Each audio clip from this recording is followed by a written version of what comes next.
Dr. Bhoendradatt Tewarie, Member of Parliament for Caroni Central, also former Minister of Planning and Sustainable Development, has agreed to be with us this morning. We do have him on the line. Good morning to you, Dr. Tewarie. Thank you so much for being here this Sunday. Okay, good morning to you and a happy Sunday to all your listeners. And I thank you so much. I'm trying to figure out if I need to get some bail money for you. Are you in line also that if they come to arrest that they can take you? I gather that means no. I am not given to dramatics, but what I would say is this. I think that we are resisting the property tax and we are advising people who ask us to do so.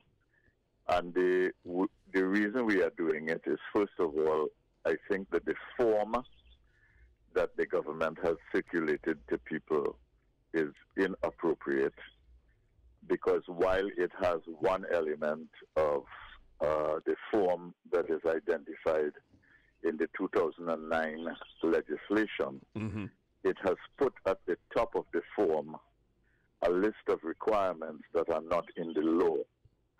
So we feel that the government has either made an error or they have tried to use muscle in circulating this form, which would be a form of intimidation.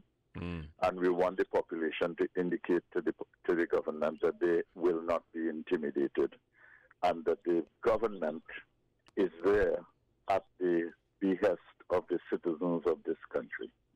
So that's the first thing. The second thing is that we feel that the property tax is being imposed on the population at a very wrong time. We have had a consistent 7 quarters of decline. The IMF has indicated that the decline for 2016 is minus 5.1%. We know that there are a number of businesses, places, that is to say private sector businesses being closed down. We know that there are government agencies being closed down. We know that jobs are being lost. We know that social support will reduce, not the amount, but the number of people receiving it. And we know that people are generally under economic pressure. I mean, food prices are quite high.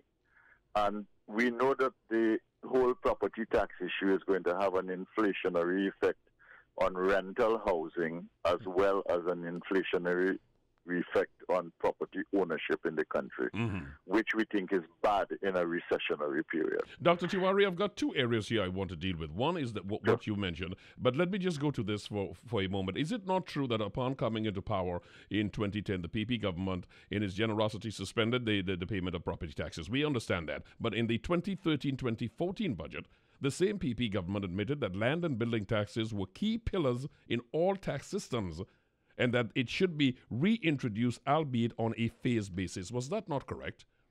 Yeah, it is correct, but I want to say this.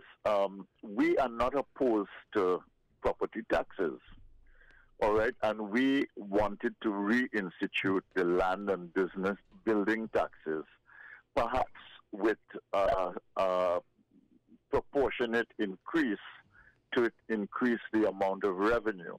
However, we could not do that because the 2009 tax had already been passed. And there was a process by which, if we repealed the 2009 tax, we would have to come with a replacement tax modeled on the land and business building taxes and with a slight increase on it.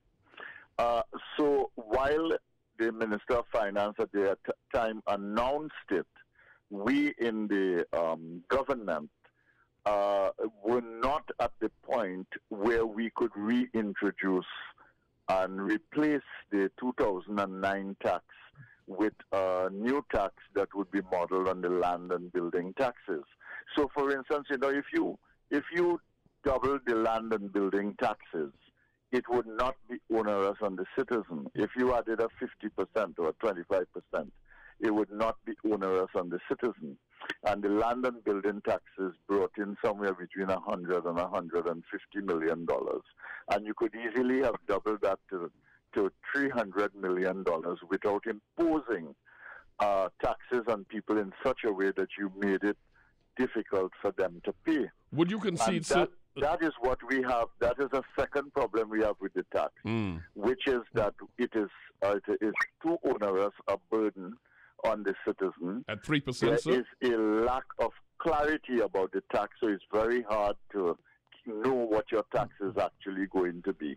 And the whole methodology of the tax is something that is arbitrary and prone to, what can I say, individual judgments and prejudices by the people who might come to your home to tell you how much tax you have to pay. Well, Dr. Tewarie, let me see if I understand a couple of things here. One is 3%. Do you think 3% is onerous? No, it's not 3%. It's how you calculate the 3%. And you see, go ahead.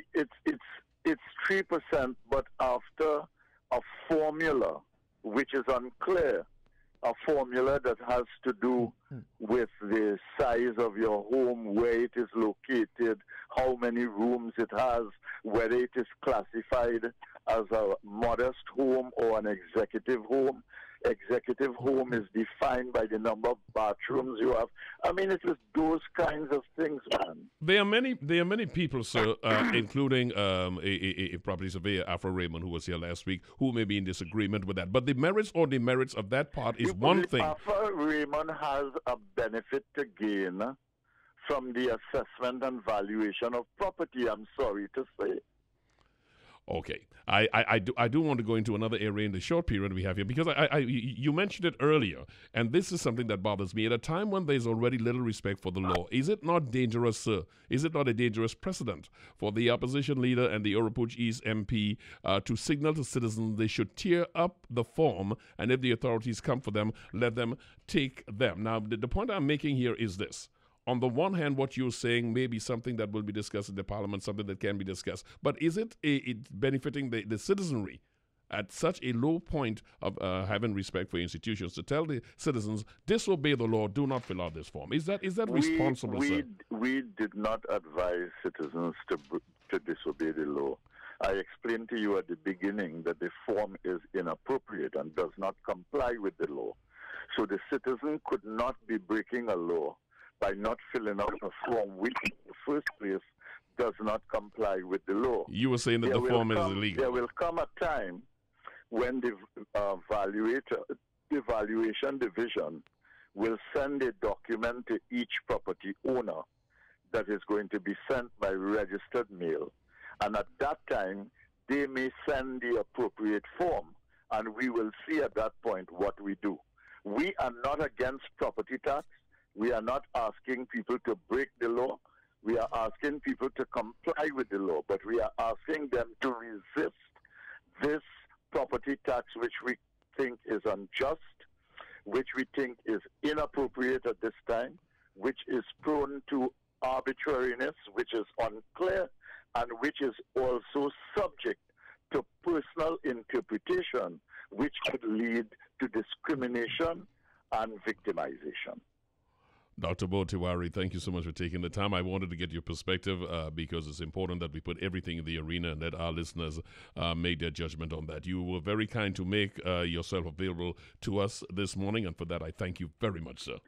And thank you for contacting me. I appreciate it. I thank you. You have a wonderful day, sir. Dr. Tewarie, the representative for Caroni Central and former Minister of Planning and Sustainable Development, on Brunch this morning on the issue of property tax. My next guest is here, by the way. We've got two additional guests. I told you we've got a busy highway this morning. Rishi Maharaj, the CEO of Disclosure Today, is here. We're going to talk about that issue of transparency. And after Rishi's finished with us, then we get a chance to talk to economists, Dr. Birchwood, who will be joining me here. Anthony Birchwood will join me, and we will talk about credit ratings and if, in fact, when we hear of it, we should shudder as we do, or whether there are other variables we should consider before we run to the hills or say the sky is falling. That and more coming up.